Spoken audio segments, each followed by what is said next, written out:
Assalamualaikum warahmatullahi wabarakatuh. Alhamdulillah alladzi an'ama alaina bi ni'matil imani wal islam.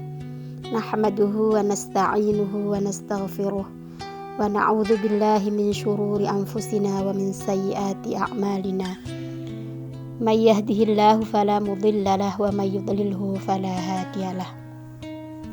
Qala Allah Ta'ala fil Qur'anil Karim, a'udzu billahi minasy syaithanir rajim. Afala yatadabbarunal Qur'an walau kana min 'indi ghairillahi lawajadu fihi ikhtilafan katsira. Shadaqallahul azim. Ibu-ibu, pimpinan dan anggota Aisyah Kota Malang yang sangat saya banggakan.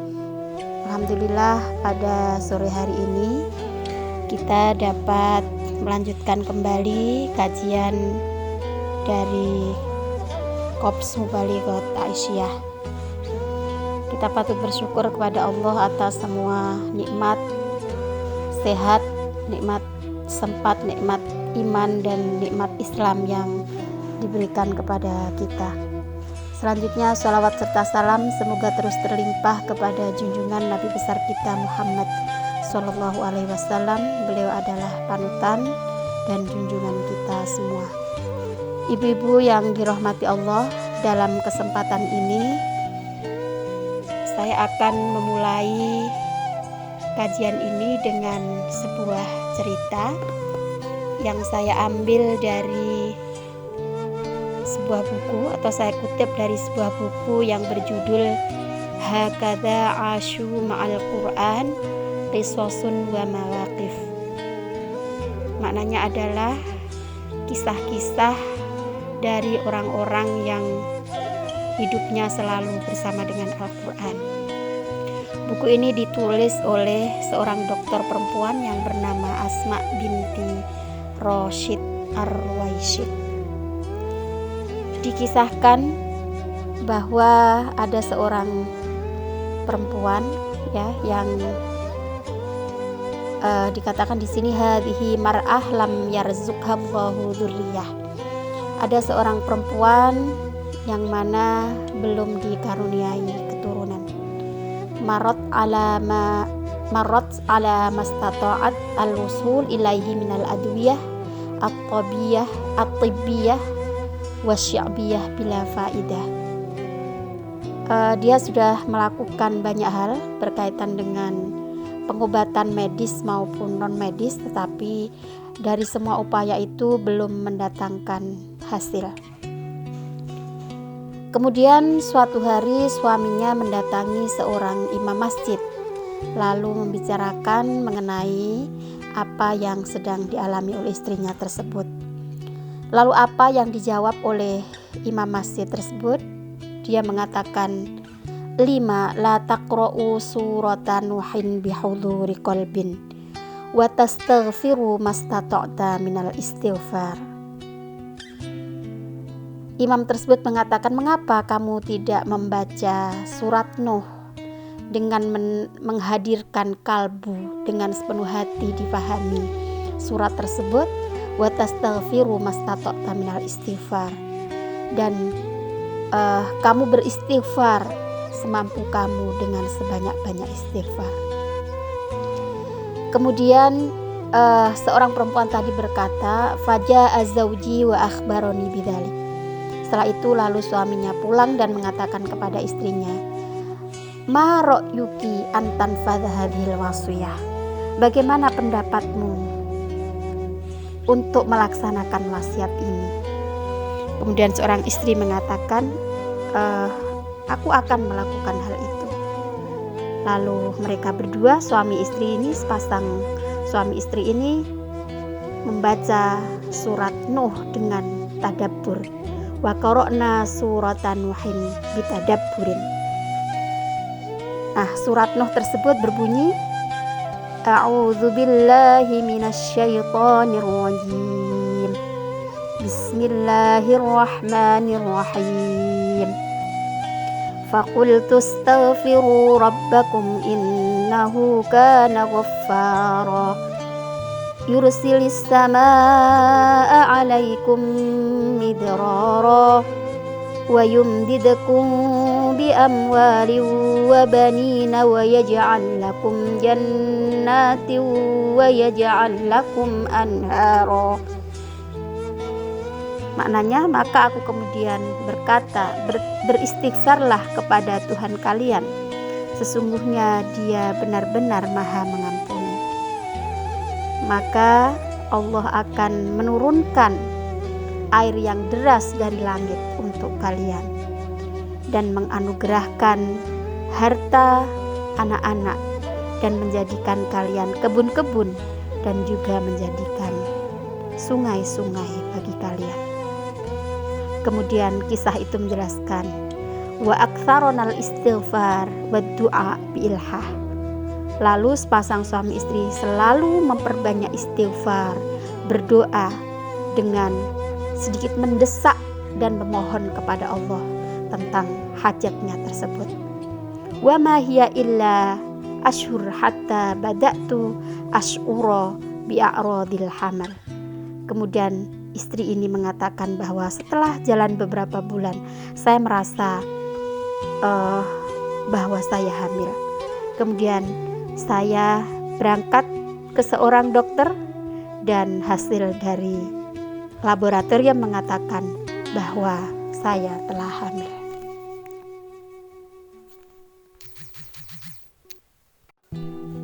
Ibu-ibu rahimakumullah, dari kisah di atas, apa yang bisa kita ambil hikmah dan ibrah dari kisah tersebut?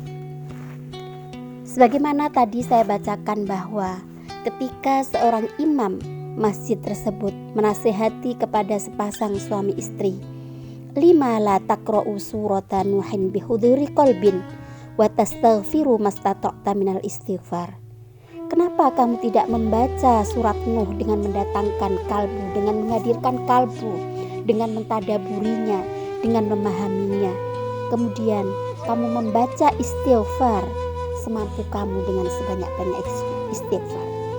Dengan ini dapat dipahami bahwa ketika kita memerlukan atau mempunyai hajat dan kita memohon kepada Allah supaya Allah mengabulkan permintaan kita, maka wasilah yang bisa kita lakukan adalah pertama dengan membaca ayat-ayat Al-Quran, lalu kita tadaburi dengan sepenuh hati dengan mendatangkan kalbu, lalu kemudian dengan memperbanyak istighfar. Ibu-ibu rahimakumullah, yang pertama adalah mentadaburi Al-Quran. Apa sih penjelasan tentang tadabur Al-Quran? Saya mencoba mengutip dari beberapa pendapat para ulama apa yang dimaksud dengan tadabur Al-Quran itu. Yang pertama, pendapat dari Imam Sufyan bin Uyainah. Ia mengatakan, innama ayatul Qur'ani khazain, fa idza dakhalta hizanatan fajtahid alla takhruj minha hatta ta'rifa ma fiha. Imam Sufyan bin Uyainah berkata, sesungguhnya ayat-ayat Al-Quran itu ibarat gudang harta simpanan. Jika kamu memasuki sebuah gudang, pastikan agar kamu tidak keluar darinya hingga kamu mengetahui apa isinya. Maksudnya adalah mengetahui makna dan menadaburinya. Kemudian yang kedua, Syekhul Islam Ibnu Taimiyah mengatakan, fi tadabburil Qur'an wa tafahhumihi min mazidil ilmi wal imani ma la yuhayatu bihi bayan. Menadaburi dan memahami Al-Quran bisa menambah ilmu dan iman yang tidak bisa didapatkan oleh penjelasan apapun. Pernyataan ini disebutkan oleh Ibnu Taimiyah dalam banyak karyanya, di antaranya seperti Majmu' al-Fatawa atau ada At-Tuhfah al-Iraqiyah dan juga Amrod al-Qulub wa Shifa'uha halaman 75. Kemudian yang ketiga, Ibnul Qayyim al-Jauziyah mengatakan bahwa tidak ada sesuatu yang lebih bermanfaat bagi kehidupan dunia dan akhirat seorang hamba, serta lebih mendekatkan diri kepada keselamatannya daripada menadaburi dan banyak mengkaji Al-Quran, serta memfokuskan pikiran untuk memahami makna ayat-ayatnya. Karena ayat-ayat Al-Quran akan memperlihatkan kepadanya rambu-rambu kebaikan dan keburukan, beserta hal-hal yang melingkupinya, menampakkan berbagai jalan, sebab, tujuan, buah, dan kesudahan bagi masing-masing pelakunya. Kemudian yang keempat, Imam Asyuyuti pernah mengatakan, wa tusannul qira'atu bitadabburi wattafahumi fahwal maqsudul a'zam wal matlubul aham wa bihi tansyarihus suduru wa tastanirul qulubu. Ini sesuai dengan ayat Al-Quran yang mengatakan, a'udzubillahi minasyaitonir rajim, kitabun anzalnahu ilaika mubarakul yadabbaru ayatihi al-ayah. Imam Jalaluddin Asyuyuti mengatakan, disunahkan membaca Al-Quran dengan tadabbur dan memahami makna-maknanya, karena inilah maksud yang paling agung dan tuntutan yang paling penting dari membaca Al-Quran. Dengannya dada menjadi lapang dan hati menjadi terang bercahaya, sebagaimana firman Allah dalam surat Shad ayat 29, ini adalah sebuah kitab yang kami turunkan kepadamu penuh dengan berkah supaya mereka memperhatikan ayat-ayatnya. Menurut Imam Al-Qushairi, makna berkah ialah banyak manfaatnya, dan keberkahan Al-Quran ini didapatkan dengan menadaburi dan merenungi makna-maknanya. Kemudian yang kelima, saya mengutip dari Syekh Muhammad bin Shalih Al-Utsaimin mengatakan, kullama ta'ammalal insanu fi kitabillah ittadhaha lahu minal ma'ani ma lam yakun ya'rifuha min qablu jarrib tajid. Syekh Muhammad bin Shalih Al-Utsaimin berkata, setiap kali seseorang merenungi kitabullah akan tampak baginya makna-makna yang sebelumnya belum pernah diketahui olehnya. Cobalah, kamu pasti akan mendapatkannya.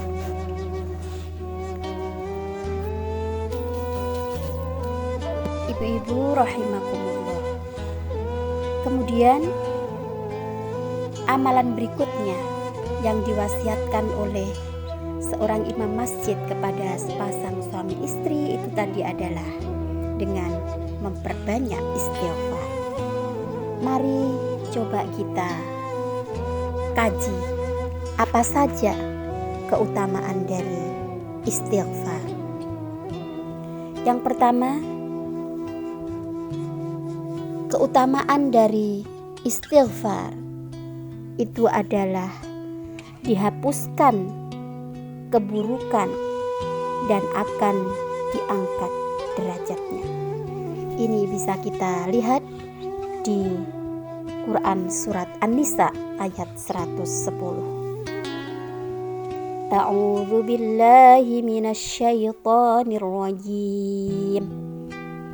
Wa may ya'mal su'an aw yadhlim nafsahu thumma yastaghfirillah yajidillaha ghafurar rahima. Dan siapa yang berbuat kejahatan atau keburukan, atau dia menzalimi dirinya, kemudian beristighfar atau memohon ampunan kepada Allah, yajidillaha ghafurur rahima, dia akan mendapati Allah adalah Maha Pengampun dan Maha Penyayang. Kemudian keutamaan istighfar yang kedua adalah sebagaimana disebutkan dalam surat Hud ayat 52, yaitu akan ditambah kekuatan. A'udzu billahi minasyaitonir rajim. Wa ya qaumi istaghfiru rabbakum thumma tubu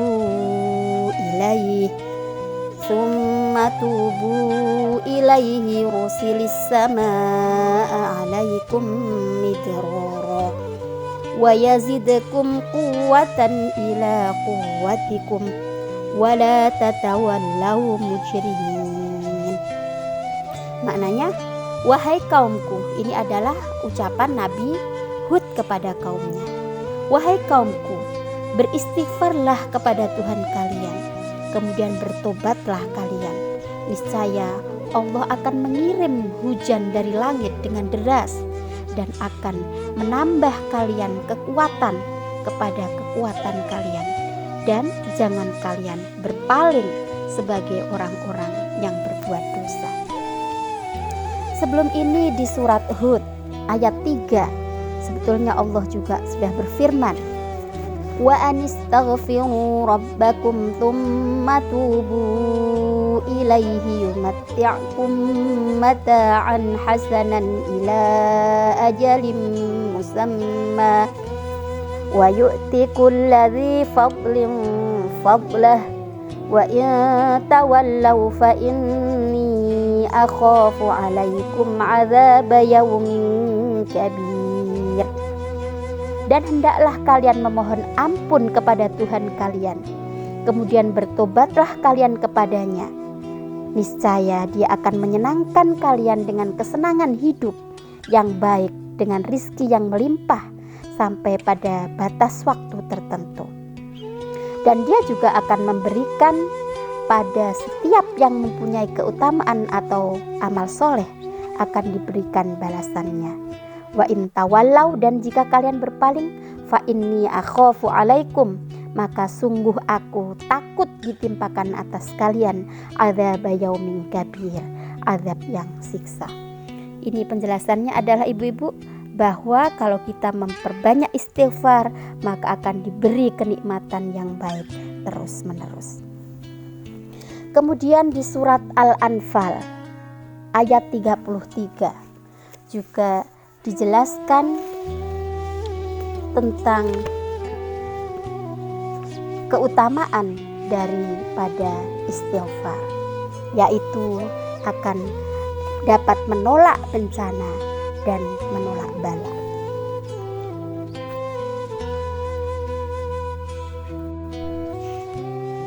Wa ma kana Allahu liyu'adzibahum wa anta fihim wa ma kana Allahu mu'adzibahum wa hum yastaghfirun.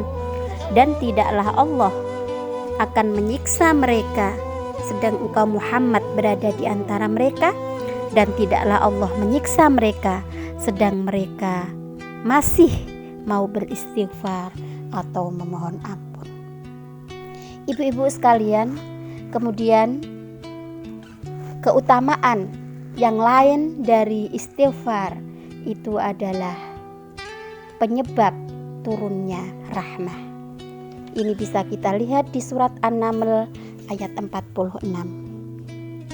A'udzubillahi minasyaitonirrajim.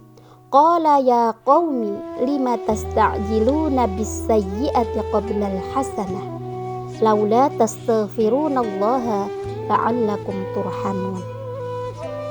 Kalau tadi berkaitan dengan Nabi Hud, yang ini berkaitan dengan Nabi Soleh. Nabi Soleh juga memerintahkan kaumnya untuk memperbanyak istighfar dengan mengatakan, wahai kaumku, mengapa kalian minta disegerakan kedatangan keburukan atau siksa sebelum kebaikan atau rahmat? Mengapa tidaklah kalian memohon ampun, beristighfar dengan bertaubat kepada Allah agar kalian dirahmati atau tidak akan didatangkan azab. Kemudian yang berikutnya, sesuai dengan hadis Nabi, keutamaan dari istighfar itu adalah dimudahkan segala urusan. Salah satu hadis Nabi mengatakan, barang siapa memperbanyak istighfar, niscaya Allah akan memberikan jalan keluar bagi setiap kesedihan atau setiap kesusahan, akan melapangkan atau memberikan kelapangan untuk setiap kesempitan, dan akan diberikan rizki dari arah yang tak diduga. Ibu-ibu sekalian, itulah pentingnya atau keutamaan istighfar dan tadabbur ayat-ayat Al-Quran. Dari apa yang sudah saya paparkan tadi, semoga bisa menjadi nasihat bagi saya pribadi dan juga bermanfaat untuk ibu-ibu sekalian. Kurang lebihnya mohon maaf. Nasrum minallahi wa fathun qarib wa basyiril mu'minin. Assalamualaikum warahmatullahi wabarakatuh.